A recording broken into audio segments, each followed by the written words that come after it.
hello and welcome to TMI this morning on ITV, your continuation on news and current affair program. I am Marcelina Unko. All right, today we're going to be talking about the retired police officers' protest over pension. You know, they were seen yesterday protesting in Abuja. You know, those persons, they've worked for 35 years and no pension. You know, I saw a video of a retired police officer, you know, complaining that after 35 years he was given 3 million naira. You know, those people worked 35 years all their lives, and this is their right. At first, they're not even supposed to come out to like start protesting for them to get what is supposed to be theirs. And with me this morning, we'll be having this conversation today. My guest is Kenny Odugbemi, a public affairs analyst. Hello, good morning. Good morning. It's always my pleasure to be with you on independent television and radio. Thank you very much. Thank you so much for coming. Thank you so much. Thank you very much. Okay, today, yesterday we saw the protest in Abuja, you know, led by Shore. Retired police officers came out to like protest, saying that their pension are not being paid. You know, this is their right. At first, they're not even supposed to come out to protest about just particular situations because they've worked 35 whole years of their life, and now they're retired because they're old. You know, now they're supposed to be enjoying their pension because, like I said, it's their right. And now they're coming out to protest because they are not being given this privilege. You know, it's quite sad to see those who once protecting us now protesting. What's your take? Thank you very much. It shows clearly the decadence in our society. It shows complexity. It shows how corrupt people who manage the finance of some of our institutions. It shows lack of care. It shows complete delinquence and delinquent attitude, which has been in existence. It's not just now, it's not just new. I mean, this is not the first time they'll be treated with such naivety as if they don't care. And every organ of our society care, because it's this every organ who have worked, who are still existing, that gives us the well-being that we call Nigeria. So I think it's disheartening, but it is not new. It has been long. This is not the first time they are protesting. There had been several agitation concerning pension fraud, how it's been administered, how the corrupt and the fraudulent activities and the financial recklessness within the pension scheme has permeated and suffer, how people could not get their retirement benefit. It's not only police. This is not only police are just coming. It's not only police. Even civil servants, quite a lot of them died in the zeal of they want to get their pension. So it's nothing new. It's something that's been in existence. It's something that should attract a serious national attention now. And I'm quite impressed about what is happening now. I mean, the attention is receiving. They are an organ of our society. They've defended this nation to the best of their ability. And now their wages and their monument and gratuity has been compromised. It is time for us to speak for them. It's time to speak of voice for the voiceless, to defend the defenseless, and that's what we're alive for. Thank you so much for that great input. You know, the Inspector General of Police, Kayode Egbetokun, promised to engage with the retirees. He promised that this whole thing is they're going to sort it out. Like you said earlier, it's a continuous thing. It has been happening. It has been happening. It has been happening. And the question now is, how can the government, you know, put an end to this thing? Because coupled to the fact that, you know, police officers, they are still those ones that have not retired. What's their faith? Are they going to be thinking, oh, if I retire tomorrow, is it going to be like this? The fact that it has been occurring and occurring and occurring and nothing is being done about it, is it the fault of our government? Let's be frank, I will blame the government wholly because they manage their affairs. If you look at it carefully, police welfare has been a subject issue. You are aware, I mean, you are aware of the NSA saga. Yes. You understand, where youngsters are being, you know, mutilated, are being harassed, and also the continuous police apathy in the police, the way they relate to civilians, it has been is recurring. Suffice to say, even those in service, we've seen so many video clips that were saying along the main road, you have to exchange with diesel, you have to exchange with diesel, you understand, for you to go. So which means there's a lot of problem, even those in service. Let the truth be told. we have less than 500 police, which means we are under police in Nigeria. Yes. Let's say precisely 450.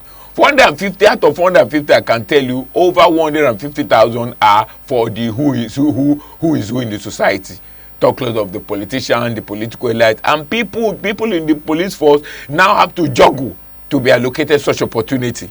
Because you will see that those people that are assigned to be on the road, they get, because there's a lot of jealousy that is existed. Yeah. You are a policeman, you're the other one lobby by virtue of who he knows. He was attached to a senator, attached to House of Rep, attached to who is who in the society. They don't spend their salary, they build houses, and they exchange views between one another. So that itself has introduced a lot of competitive threat. The other person that doesn't have such an opportunity is now on the main road. What will he do?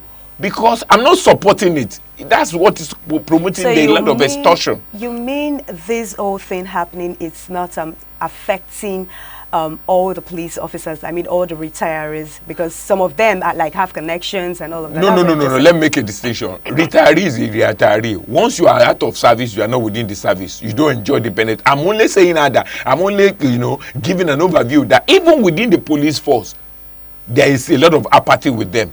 The social welfare. Have you visited the barrack and see the kind of where they live? I'm saying that even while in service, the social welfare is compromised. Not to talk of when they are out of service. Now they are out of service. It's a complete negligence. Let me be frank with you. It's complete negligence. For instance, even if their welfare is compromised while in service, what do you expect out of service? Even while in service, you know, to go to their station. It's now that the kind of private institution coming in, NGO coming in to be able to build a new barrack for them. You understand? Political elites coming in. Proud to this time around, you will see they live in squalor. They live in abject poverty, which shows that the social welfare is compromised while in service. Talk less of us of service, which means it's a complete negligence. What we're now talking about is complete negligence. When they're in service, it's compromised. But when they're out of service, it's complete negligence. You neglect them. They are completely neglected. What are they talking for? What are they protesting for? First, they are saying now that they want an improved welfare. Yes. Somebody have served over 30 years. 35 years, yes. 35 years. Yes. I mean, 35 years is either 35 years or you are 60 years on job. And when you are retired, either under force majeure, either by virtue of your age, you expect to get you expect to get some emolument, something to keep your life going. When that is compromised, quite a lot of them out of service, maybe out of ill health, they are there. Some of them by virtue of age. Some of them don't have something substantial in the hand. And when you deprive them of that kind of pension fund, pension emolument, is a serious trouble. One, there's a compromise of their welfare. Two, you don't pay them. How do they pay their wages? How do they pay for house rent? And also, they are poorly treated. Exactly. They are poorly maligned. They are treated like they are non-citizens. That itself is quite a very compassion. It's a shame on us in the sense that we are beginning. For instance, in view of what is happening, in view of the social investment structure that is happening, I mean, if our people who are on the front line, who are supposed to keep the internal integrity in checks and balances, you understand, that is not the one way this is the reason why we have porosity in the internal integrity. As of today, the internal integrity is so compromised that we now have to get armed forces, army, to come into the system. Army are supposed to do external integrity. They are supposed to come in and defend the integrity of the nation via for external attack. But now they've come into the society to actually come in and defend the defenders. They've taken over the job of police, which means that a compromise is there, and also they are being treated, the police are being treated as a second fiddle. Mr. Kenny, thank you. Talking about the army, do you think police are treated differently, from military counterparts? Well, I can't validate that because I don't have data, but to the best of my knowledge, the army too, they are complaining. They're complaining of that welfare. So it's everywhere. It is a general trend. But let's even be specific on those who have retired, which we are talking about. The question we're saying, they are poorly treated. The payment are not paid. They can't attend to their medical welfare. Their children cannot go to school. Somebody who has served for 30 years, and you deprive them of, which means you are taking life out of them. Yes. That's what it means. You are taking life out of them. Exactly. And what they are asking of is quite very germane. One, they're saying now that they want a total exit from contributory pension fund. Let's look at the term. What are the contributory pension fund we're talking about? While in service, employer contribute a percentage of the salary, and also the employee contribute percentage of salary. Yes, let's say, for instance, 10% from the employer, 8% of their salary every month, which means you are saying now that 18% of such 18% of the salary are kept for them. But if after service they don't have access to this, they are being compromised. It is a right and privilege. They've served the nation. And then two, what we've seen now that such money, when they are collected, they are remitted into a retirement savings account that is mentioned by pension administrator. And we've seen that pension administration in Nigeria has been compromised. We've seen the chairman of pension fund compromising a lot of, I mean, we all witnessed the saga of Mena, the former chairman of pension fund. We witnessed the case when even the federal government is borrowing money from the pension fund. Let us tell the truth. So which means, sorry for cutting you short. Beyond addressing these current retirees, how can the system be reformed, so the future officers don't have the same issues? Thank you very much. Even the entire nation need to be restructured. Need to be restructured. We need to be restructured to the extent that we operate on a regional basis. And also, it is time for her to even carry out overhaul of the entire policing mechanisms in Nigeria.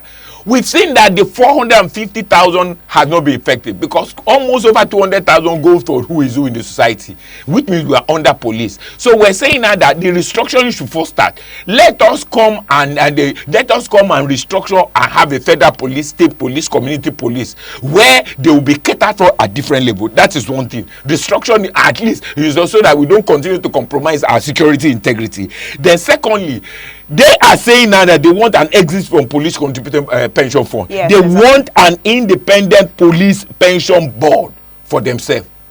Independent police pension board, so that they will be able to actually know who and who, so that they will have a better care. They are also saying now that they are hold arrears. They have a lot of arrears, they've not been paid. How do you want people? If you are owing people who are out of job, who are retired, arrears, how do you want them to survive? And some of them die waiting for this particular entitlement. Yes, even it's not in course of waiting is one. While waiting too, people die. The question is this: if somebody has not been able to have access to fund, how do you have a medical? How do you take care of yourself medically? How do you pay your bill? Quite a lot of don't have out because of them have lived in the barrack for all their years, and are coming to society, and the society will not say because they've served before they are going to compromise or reduce. Some of them are forced to retire at home, where sometimes there's no communication, no way, and they don't receive their salary. How then would them? They are saying now that look, they want the benefit to be revisited. After all, if you say you are investing their home, because most of the money they are talking about that pension administration are invested on a lot of thank you so much, Mr. Kenny. We're still on TMI this beautiful morning on ITV. We'll quickly go on a short break. Just stay with us. Thank you so much for staying. We're still talking about the protests made by the retired police officers yesterday in Abuja. Neglect by the government, promises are being made, but yet implemented. That is one thing we should also talk about. Not the fact that, fine, they came out now to protest. I believe this should be like, this should make the government act fast, right? But the fact that promises are being made and, the government keep making promises, we're going to do this, we're going to do that, and they're not implemented. Thank you very much. The problem we have in Nigeria is implementation. Even in our budgetary system is implementation. And it's implementation to the extent that the people who are doing it are not, they don't have the people-centric approach. They don't seem to put themselves in their position of people who are suffering. So it is not the promissory note that we're talking about. It is a radical approach to it.